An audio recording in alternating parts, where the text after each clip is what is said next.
Somewhat like the old debates, Lincoln Douglas focuses on conflicting values of social and philosophical issues, for example, by examining the questions of morality, justice, democracy, etc.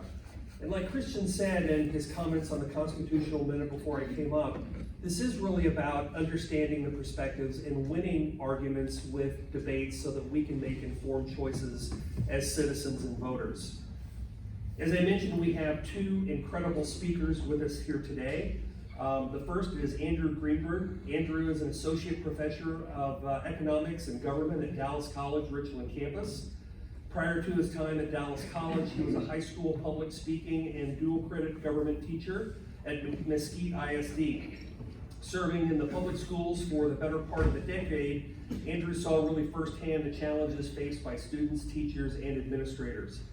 Now at the collegiate level, Andrew enjoys engaging with students on why freedom and liberty are so important and why they are absolutely worth preserving. Andrew is currently in the dissertation phase of his PhD program at Liberty University and is hoping to have this completed for his doctorate in public policy by the end of, or in May 2026. Andrew and his wife and 3 daughters live in Faith, where Andrew serves as a precinct GOP chair for Rockwall County Republican Party, and he's a member of the First Baptist Church. Andrew is a strong advocate for school choice and believes that allowing for more competition, more innovation, and more direct parental involvement will not only benefit individual students, but also school districts across the state and ultimately our great country. So please welcome to the stage, Andrew Greenberg.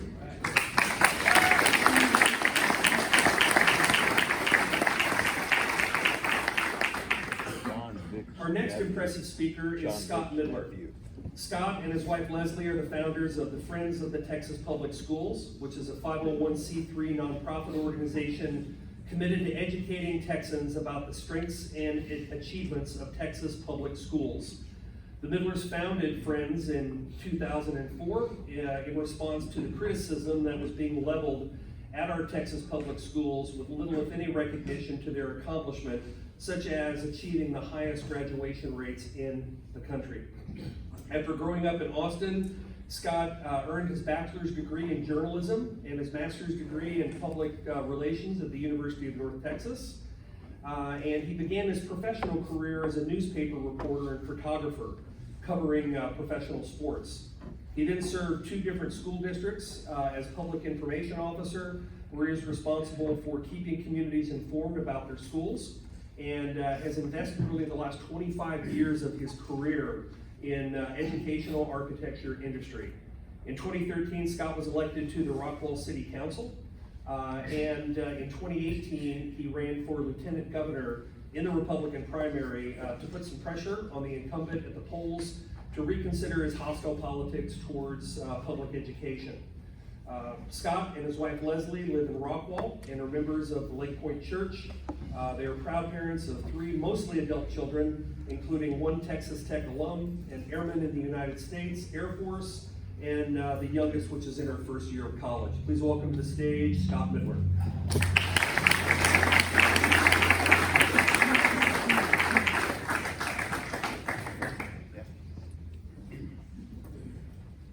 So the way that the debate will work is each debater will have a set period of time to either A, argue their point, B, rebut the point that was just made by their counter debater, or 3, to summarize.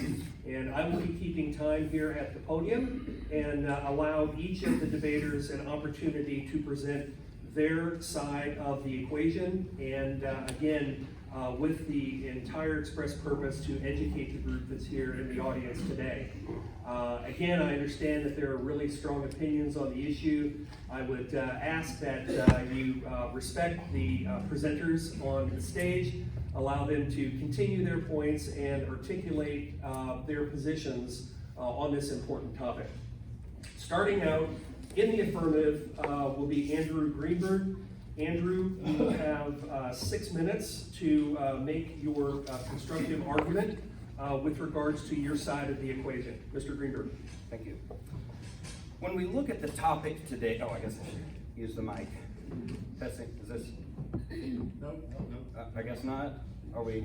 Press the button. It's showing us on. Okay. Just guessing. It sounds like it comes to the other mic.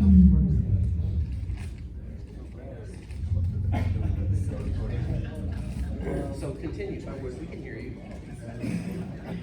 So there are these two guys that go into a bar. I retract that statement. I will probably have you stand up here then, okay? Yes. Absolutely. It may be from the wall that you can, or the battery says, the light's on. Okay. Can we hear okay? Yes. Good now? All right, good deal. When we look at the topic today, school choice policies are necessary for Texas. It is important to first define our terms. Much of the confusion regarding school choice is in the narrative that school choice must equal and always equal vouchers. That is simply not the case.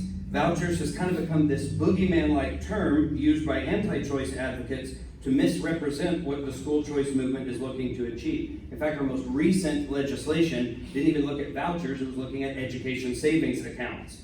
School choice is defined for today's debate refers then to the concept that taxes appropriated for education can be utilized for alternatives to local public schools. We're looking for alternatives, other options, choice. There are many different ways school choice can therefore be carried out. And what do we mean by necessary? Rather than use the word in the required or obligatory sense, I believe it's best to use it as essential. School choice policies, many different types of policies and methods by which to carry this out, are essential for Texas. But why? I submit to you today two key reasons that school choice policies are necessary: the academic aspect and the social aspect of school choice. While these points stand alone just fine, combined, they obliterate any of the oppositional narrative. First, let's look at academics. According to the Texas Education Agency report released for the 2022-2023 school year, 49%, less than half of the students in Texas meet the grade level standards as defined by state testing, or STAR, we often hear, test scores. But to further understand why this percentage is so problematic, we need to know that to meet the standard, that's the definition, that's the operative word there, on most of these tests only requires a score of about 55%. In other words, a 55% on their state test is considered grade level. Now, you've probably heard headlines saying things like, Texas public schools achieve impressive 93.5% graduation rate, but before we can celebrate this achievement, we have to know what the graduation requirements are. A student can graduate without earning the meets distinction, the one I just talked about. There is a category lower called approaches grade level that the TEA defines as students that are likely to succeed in the next grade or course with targeted academic intervention. Essentially what we're saying is after a year of instruction in this particular grade level, you can pass on to the next one, and we know you'll probably still need some major help.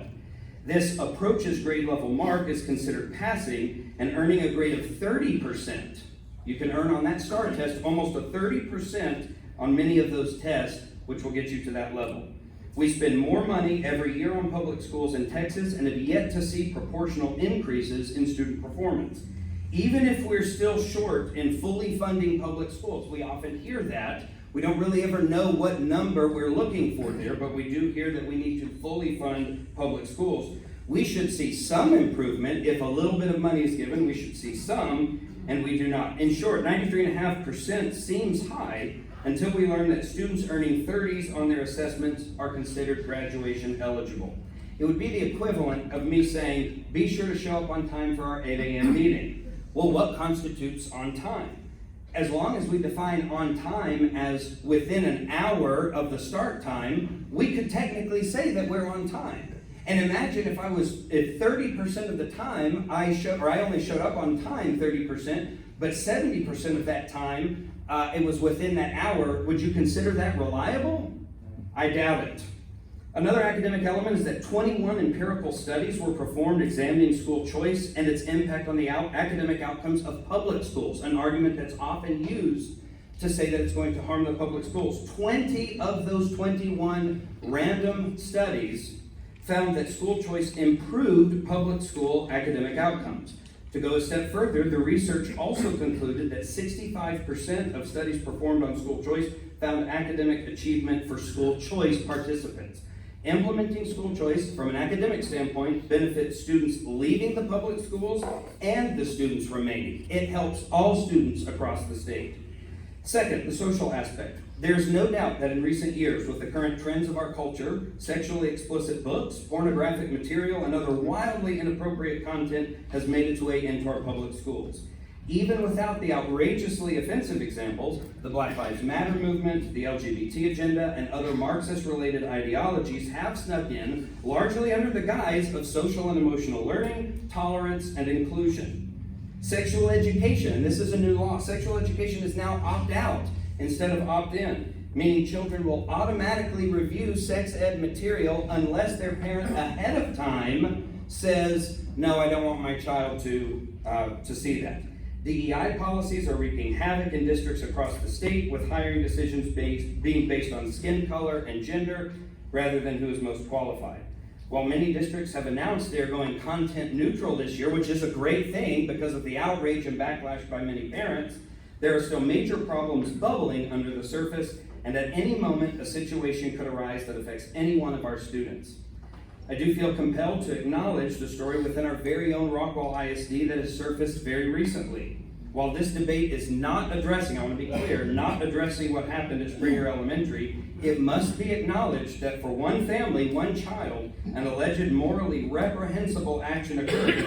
And yes, this could happen anywhere. Let's get that out of the way right now. Most of us in this room are Christians, and our worldview tells us we will experience sin this side of heaven.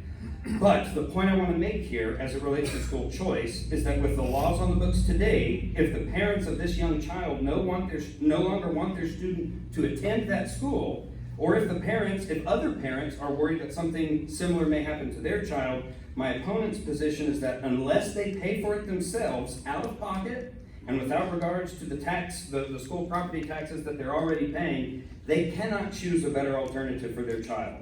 Regardless of what we think happened with our local situation, are we willing to deny parents the opportunity to take their children elsewhere? That is what school choice is about. The majority of students may very well never be exposed to moderate or even harmful material, but for the few that might, we must ensure, we have a moral obligation to ensure that parental rights for their children are in place to allow them to pursue the best and safest education available. Yeah. Thank you, Mr. Greenberg. Now with a 3-minute cross-examination, Ms. Miller. Thank you. And then we'll go back to the handheld mic, which mystically is working again. All right, that was a great performance, appreciate that. And I'm gonna stand up here right now and say I disagree with very little of what he said. I'm a little disappointed that he presumed to understand what my position was going to be. Because most of what he said is true across many states across this country.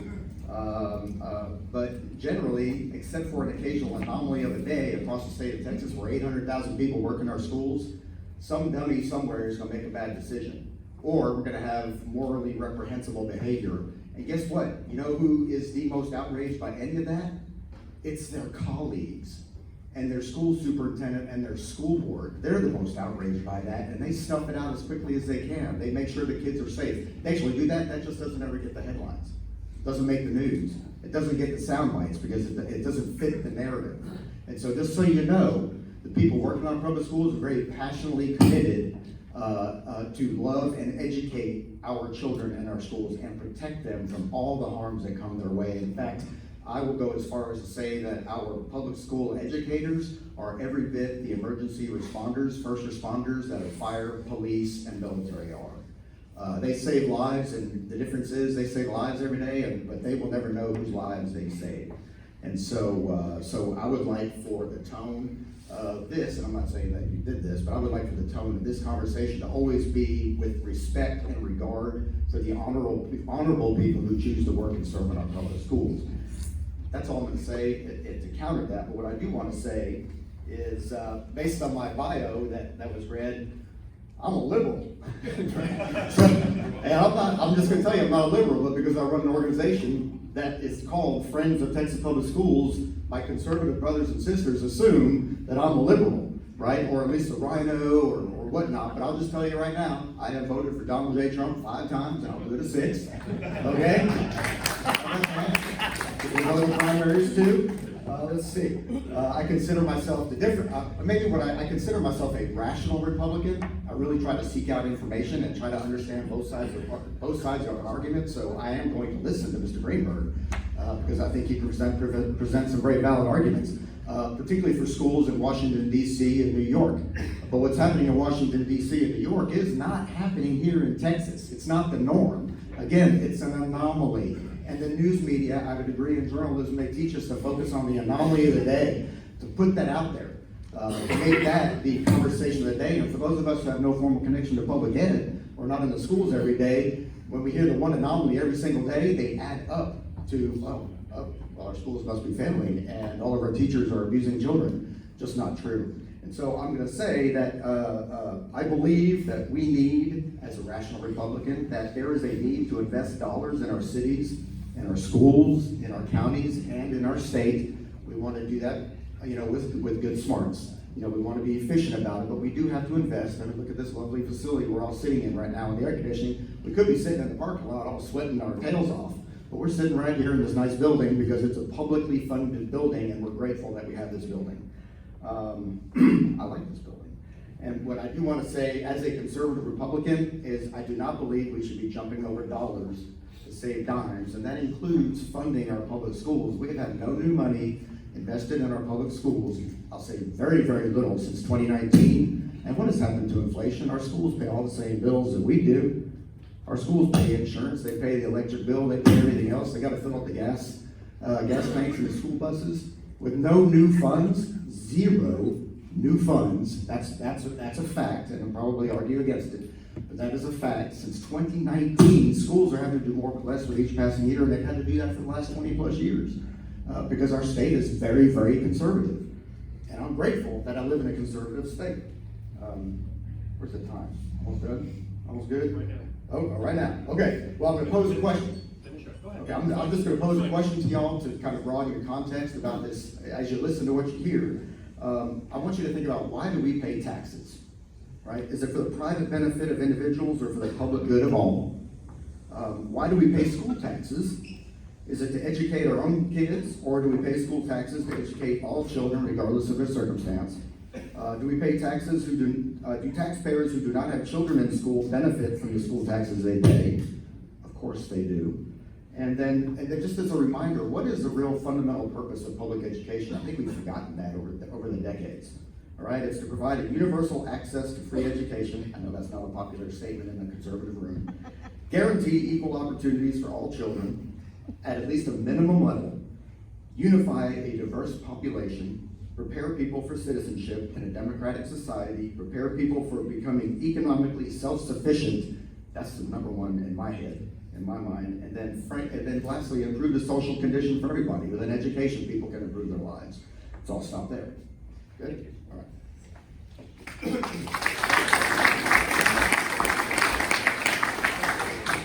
Thanks, Scott. I'll have you continue with the constructive element of your position as well, and we hope to see this microphone work.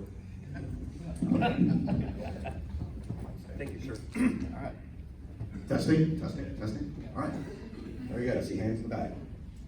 All right, so let's start with, rather than dive right into why school choice is bad, because that makes me look like an idiot.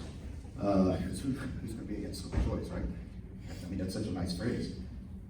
What is school choice? First of all, you can't hear. Hold the microphone. Keep the microphone. Hold it right close. Yeah. Okay, there we go. Okay.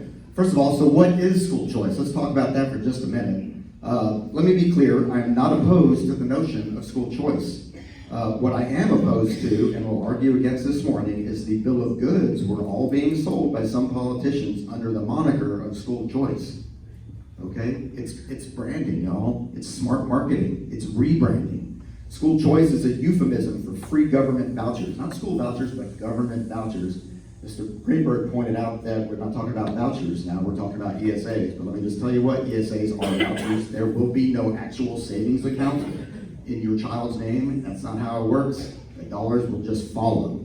The state will send your dollars where your kid goes. There will be no account. It is a voucher by another name.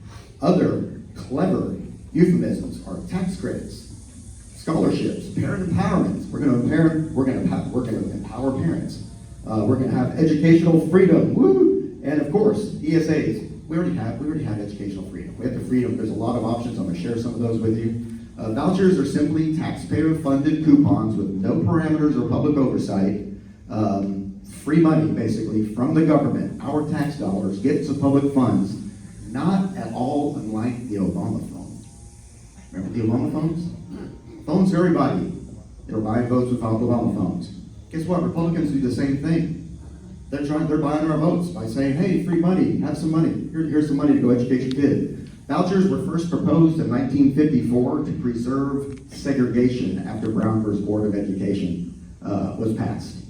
There were people back then who were not happy about integrating the schools, and so they passed vouchers so that they continue to have separate schools. That was where it originally came from, okay? It has evolved over the time, and now racism isn't the driving force behind vouchers anymore. Frankly, it's greed. After failing for multiple decades to pass voucher legislation, some of these clever politicians started rebranding vouchers, because vouchers got stigmatized. It was a bad word. Vouchers to make them more appealing, just like Burger King rebranded its plant-based burger as, guess what? The Impossible Whopper. Okay? Impossible Whopper, that sounds a little more appealing. And then, also, here's a little bit of my conservativeness coming out right now. Or, like the Democratic Party and mainstream media are desperately attempting to do with Kamala Harris right now. Rebranding. That's a heavy lift. Most recent proposed legislation valued ESAs at about $10,500 per student per year, which is $4,340 more per year than Rockwall ISD gets per student in the basic allotment. So to educate most of our kids, basic allotment for just a normal everyday school kid without additional challenges, school district gets $61.60 per student. So why would a voucher be $10,500? Well, because proponents of vouchers and school choice say school districts actually get about almost $15,000 per student, but that's not actually true, because what they're doing is they're rolling every last dollar and penny in across the entire spending spectrum in our public schools, and that's not fair, because you don't count the federal funds, which they do, and you don't count the bond funds, the debt that local school districts take on to build buildings like high schools and the new ninth grade centers and all the different facilities. So when you lump all that in across the entire state of Texas and divide it by the 5.4 million students, you get to roughly 14,800 kids. But bond funds cannot fund education. They can only fund infrastructure, buildings and infrastructure. So those cannot be applied towards educating our kids in the classroom, but the proponents of choice claim that it is. And so when you hear Governor Abbott say that they have plenty of money, it's absolutely not true, and that's what he's referring to. What is the purpose of a voucher? Also known as school choice. Preserve segregation, like I said, that was the original intent, but here of late, and Mr. Greenberg pointed it out, give parents schooling options and control over their kids' education, save kids who are trapped in failing schools, and escape liberal indoctrination through CRT and library books. I don't want any of that in our schools either, but guess what? There's not a single school in the state of Texas or school board in the state of Texas that has adopted critical race theory and is teaching that in our schools. It is not happening. It is not happening. I know you've been told over and over and over again that it's happening, but it is not happening. In fact, it's really not even happening anywhere else outside of Texas. But we've been told over and over. And one of the problems is some of our, and I get it, I'm going to get booed. If you have tomatoes, please don't throw them, because this is a new jacket, okay? I'm going to get booed. But when a teacher does something dumb and appears liberal, like shows up in drag to teach their class that day, we all heard about that in Louisville last spring, and the governor made a big deal about it. What he didn't bother to mention was, as soon as the school administration heard about it, they sent that guy home and put him on leave and said, hey, you can't be coming to school that way. We didn't bother to say that. Okay, and so again, that's one dummy out of 800,000 people working in our public schools who made that decision. And so we conflate that with, hey, that's critical race theory. That's not critical race theory. That's just a dummy who stepped over the line and shouldn't have done it, right? And then we said, go home, change your clothes, and then we got to talk about whether we'll come with that. You make bad decisions. That's what they say. Okay, so that's the purpose, but let's debunk it real quick. CRT is not taught in Texas, period, end of story. Schools are not intentionally stocking libraries with pornography. Give me a break, people. And then as soon as they found out, now, I'm going to tell you that there were several books that were found, that I found horrific. And I have pictures on my phone of a couple of them because people don't believe me. My liberal Democratic friends don't believe me. Oh, come on, they're all, we can't be banning books. Well, let me show you a picture, show you this picture and tell me if this should be in an elementary school library. And they go, oh my God, that was in the library? Yeah, so we do that. So anyway, so there have been some, but as soon as they find out about it, they remove them. The problem is publishers send bundles of books to schools, and the schools, maybe wrongly, assume that those are age appropriate, sent to the school, and so they catalog them. They don't read every single book. It's a lot of books. Now they all have these policies where they do actually screen books. They have committees to screen books to make sure it's not in the libraries. But as soon as they found out about it, most of our schools and libraries pulled those books immediately. Okay, and now there's a bunch of other books that are questionable, that make us uncomfortable, but then you get into the question, are uncomfortable books, is that a reason to, censor, is that a reason for censorship? I don't know, but the pornography certainly was. Anyway, so they pulled those. And then our SAT scores are higher than they've ever been, just by a little bit. Over the last 50 years, they've been very steady. They're up about 18 points since 1970. Okay, and here's the difference. SAT scores in 1970, less than 10% of our student population was taking the SAT, and now well over 60% of our students are taking the SAT. The higher the percentage of kids taking the test, the lower the scores are naturally going to be. And so when we talk about there's been no academic progress, that's absolutely not true, because we're figuring out how to educate our current student population in spite of all the many significant challenges they face, mostly due to poverty. Thank you, Scott, very much. Mr. Greenberg, you now have 3 minutes for cross-examination of Mr. Butler's comments, okay? Perfect. Thank you. So, Scott, let me ask you this. If adopting school choice policies resulted in a 50% increase in student performance, would you support school choice? If we'd see 50% increase in student performance, I think you acknowledge that what I said in my opening was mostly all true, including the TEA statement. So if it was going to improve student performance, would you support it? I would say if there is a fair assessment, yes. Okay, and who gets to define fair? That is a very good question. The current system, STAR, is a grossly flawed system. We should not put our faith in STAR as our singular measure, which is exactly what we do. And so you would acknowledge then that it would be really cool if we could take some students out of the system that's imposing STAR on them and giving them other ways to assess their learning. Is that what I'm hearing? That sounds like a very pro-school choice argument to me. Well, that's not exactly what I would say. I would actually say I would like the same freedoms to go to. I would actually like the same freedoms to go, the school choice freedoms to not take the test at all. I don't want my kids taking that test, right? So if we truly have school choice, then let's not take the test. Let's not force vaccinations, right? Let's not force all the other stuff that we force on our kids. Compulsory attendance. Okay, so I am hearing though that until that legislation might change on it, the students will be stuck taking the test. But let me move on. Governor Abbott's proposal for education savings accounts was $500 million that did not come out of public education. It came out of the general revenue fund. For or against that? Against. Okay, so money being spent here versus money being spent there, we've got to find out that difference. And I think that's critical to understanding school choice. Lastly, I'll say this. So your flyer that you handed out has a bunch of more reasons to choose a Texas public school, why choose your neighborhood public school, and you lay out a great list, a solid list that sounds super impressive. Yeah. Am I hearing that should we really say choose a Texas public school because you really don't have another option unless you're super wealthy? Absolutely and you can not. afford it yourself? Absolutely not. There was lots of choices, and nobody ever makes a case for why our public schools are actually doing fairly well. I mean, they're doing pretty well. Speak into the mic. Right. I can hear you. Absolutely. Our schools are actually doing really well. And nobody's ever making a case for why we should keep our kids in Rockwall Independent School District, or Royce City Independent School District. Why do we want to go to the charter school? So we simply laid out some reasons to choose our public schools. There's no greater educational experience than in our neighborhood public schools, whether it's in Rockwall or Royce City or Dallas Independent School District. I know I see tomatoes coming.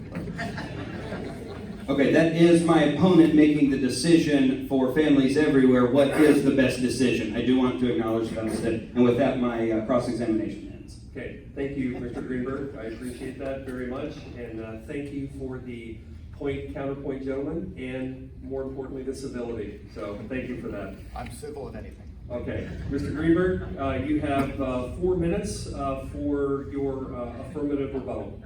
Thank you very much. Okay, so I want to point out by saying that my opponent's first lines right out of the gate was that I was right. That nearly everything I said was absolutely correct. And so for me, that means we can all go home, folks. Thank you very much. School choice is a good thing. But I do want to point out a couple of things that I think are worth noting here. There's a lot of the talk of, but what we're hearing about over here, well, that's not happening in Texas. And while I would totally agree that it might not be happening in the severity or at that level, we can't really use anomalies. That's an anomaly thing. It's a long-standing argument against pushing a school choice platform, because New York, Chicago, the schools in California, those were once anomalies as well. Yeah. Now they're the norm. And so there's no guarantee that we have. I appreciate my opponent seeming to understand exactly what's going to happen if we enact this school choice legislation, but he can't see that in every other case, what started as a little bit of bad ended up becoming terrible for those schools. We have people moving from other states to Texas to escape that kind of educational tyranny. And I do want to point out, I did not attack teachers. I am a teacher. And the problem is not that we have to vilify teachers in order to support school choice. You can do both. Do not buy a false dichotomy that to support school choice means that you have to think every single teacher that you know and love must be bad. That is simply not the case. One of his lines was, now that we see and say all of our teachers are abusing children. That's not the argument here. Nobody says it's all of them. But if it's some of them, and you as a parent don't want to put your student through that possibility, my side of this debate thinks that you should have a choice in that matter. As far as rebranding goes, again, I will point out, it is amazing to me that you know exactly what will happen if this legislation is passed. But for the past decade and longer, people are becoming more and more dissatisfied with public schools. And where's that foreknowledge being applied to fixing the problem with the broken public school system? Obama phones and education for children, that I would hope that we can all see that is a comparing apples to oranges. But I do want to point this out. The study of segregation. There's a study by the Friedman Institute that actually said, and I will say, I think it's a little bit disingenuous to say that vouchers started as a way to keep segregation, because let's also not forget that public schools once segregated, and there were plenty of public schools all over the nation that even after Brown versus Board of Education didn't want to integrate the schools. So if we're going to go based on that, then we'd also have to attack public schools in general for having once had a bad record. But as far as racial segregation goes, 10 studies by the Friedman Institute examined school choice and its impact on racial segregation, and 9 of those 10 studies found that school choice programs move students into less segregated schools. And the remaining one, what did that find? It just found that there was not a significant impact on racial segregation. So none of the studies done said that this would lead to more segregation and the like. I do think it's a little odd too. There's no porn in schools. There's no inappropriate material in schools, but then he's seen some. He had some pictures of it on his phone. That, to me, would indicate that there was, in fact, material that was inappropriate for children in the schools. And while I understand, and I agree, and I know because I spoke to the librarians, you are correct. They get thousands of books shipped by publishers, and they put them out. But if a parent wants to send their kid to another educational institution, it can actually be a requirement that you can say, hey, do you check all the books before you put them out on the shelves where my student could potentially pick this up and take that home? Talk about accountability. That sounds pretty accountable to me. And sure, we take, taking care of it when we find out about it. That's great. It is great to be reactive. But how about some proactive there as well? And I think that's what's the issue here with the school choice debate, is not just being reactive to this and hoping it doesn't happen, but thinking more forward with it. Thank you very much, Mr. Greenberg. Mr. Butler, you have 6 minutes for a negative rebuttal. All right. So, we already have school choice. And when I say I agree with almost everything Mr. Greenberg said, I'm saying that that actually is the case in some of these other schools in New York and DC that we hear about on Fox News every single day. They do not report on Texas schools. They do not report on Texas schools. Texas schools and school boards are made up very similarly to the local politic. And for example, Rockwall County is very conservative, and therefore our school board is very conservative. That's how it is. Yeah, it's pretty conservative. Yeah, our school boards reflect our local communities. Now, the school board of Houston Independent School District, guess what? They're not conservative. Okay, and if we don't like our school board, and we have several school board members here, and I thank you guys for serving because it's a thankless job most days. But if you don't like your school board, then we're free to change them. That's the wonderful thing about a publicly funded free school system is we have some say in how our schools are governed. When you give money away, you have no say. There are no parameters whatsoever on the vouchers that our state wants to pass. And they have said as much, that they will not, because that is not true educational freedom. Educational freedom is giving you the voucher and you can do whatever the heck you want with it. We have school choice. Texas spends $7 billion annually to fund over 1,000 charter schools across this state. 1,029 charter school campuses sprinkled about this state. We have school choice. And they are not performing as well as the local ISDs. There's some great charter schools. But overall, they are not outperforming our local public schools. Let's see. Many ISDs accept out of district transfers. I know Roy City does. Rockwall doesn't yet, but I know they've talked about it. Many ISDs allow in-district transfers. You know, if something like what happened here over the last 6 months in Rockwall happens and you want your kid out of that school, guess what? The school's gonna let you out of that school. They can say, would you like to go to a different school? And I say, absolutely, please, we've got to go to a different school. We can't be showing up at the same place with this staff member, okay? And I'm not gonna judge what's going on. It's a he said, she said, there, you know, that's something else. But many ISDs allow in-district charters. Most of them transfers, I'm sorry, most of them do. So there's choice there. ISDs offer all kinds of program choice within the school district. Okay, they have broad program offerings, career tech schools, magnet schools, dual credit. A lot of kids are graduating school now across this state with associate's degrees. And we have one of the highest participation rate in early college high school programs in this entire country. Job certifications, kids graduate with job certifications so they can go right into the workplace. Fine arts, athletics, clubs, and so on. I mean, there's lots of choice within our own school system. Not to mention that you can go to a different school if for some reason you decide you don't want to be in that particular school.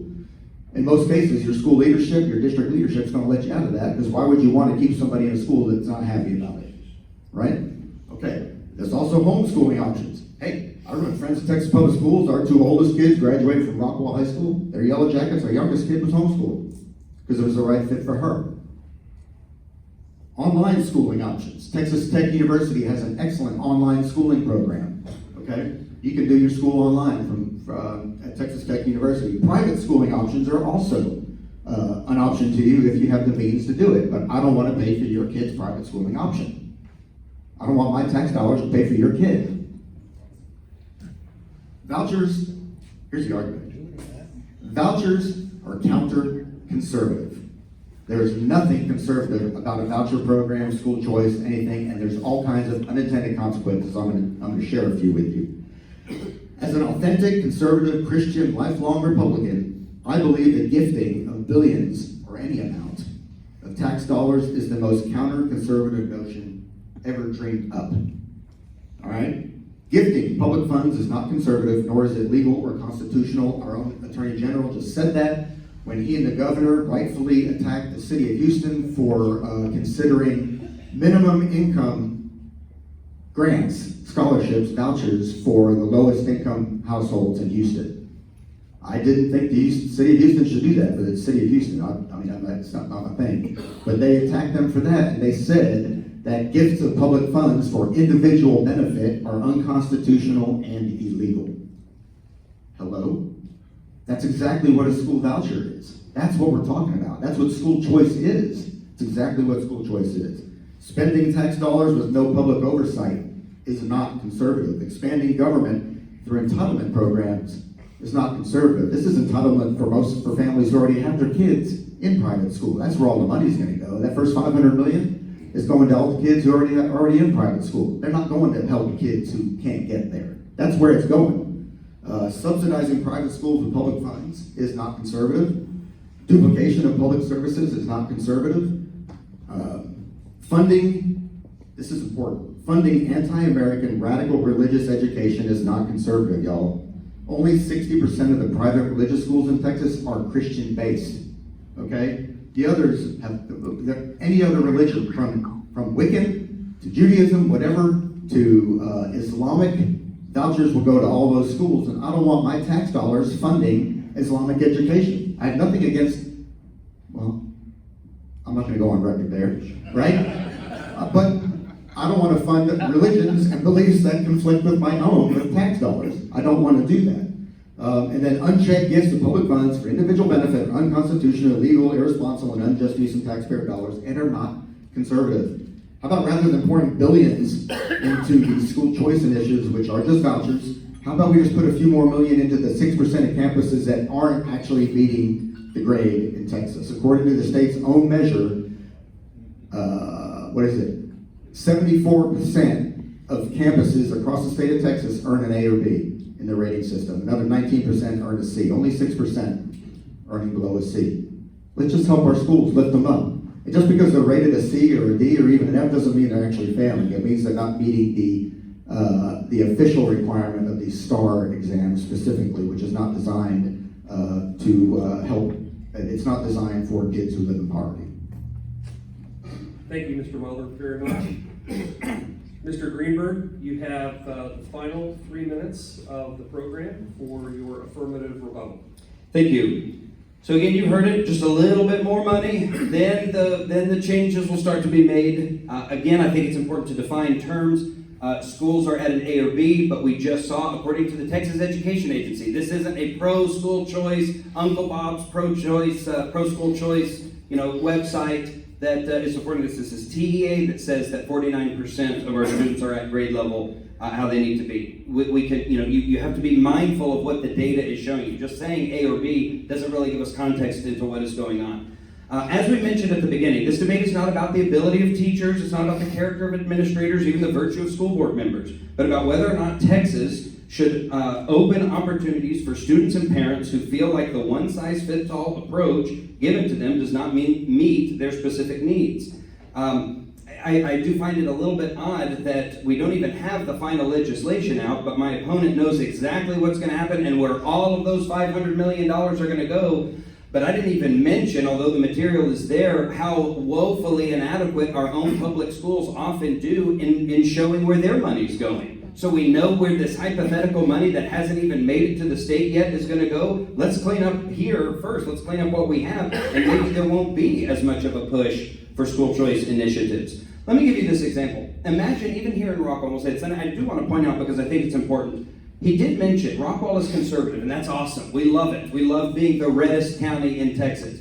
But Houston's not.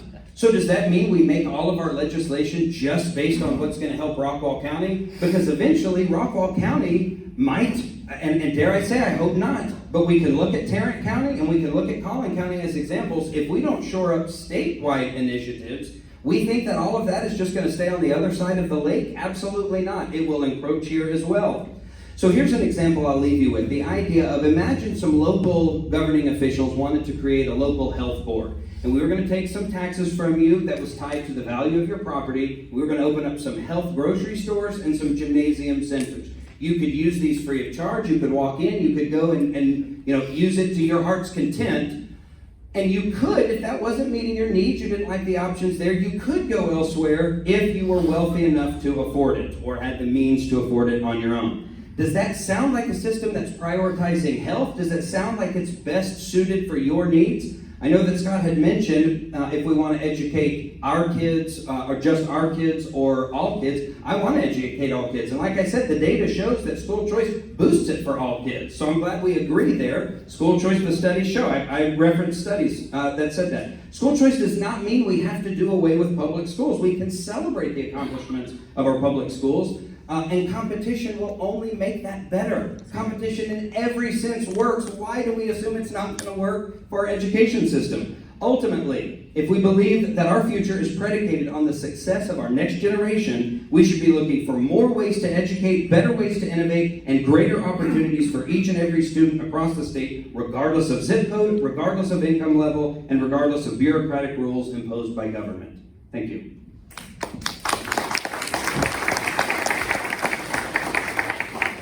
With that brings to a close this particular debate. I think that we all absolutely should give each of our debaters a great round of applause for expressing their opinions here today.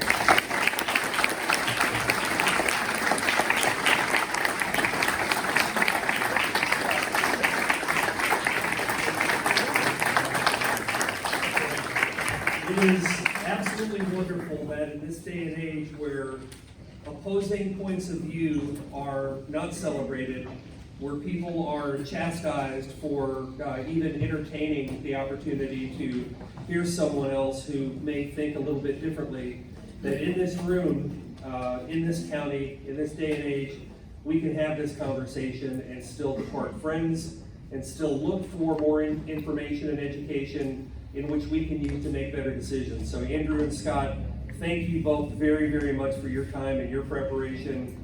We celebrate you and we please welcome any comments after the adjournment here. The speakers will be here at the front of the stage for you to speak with.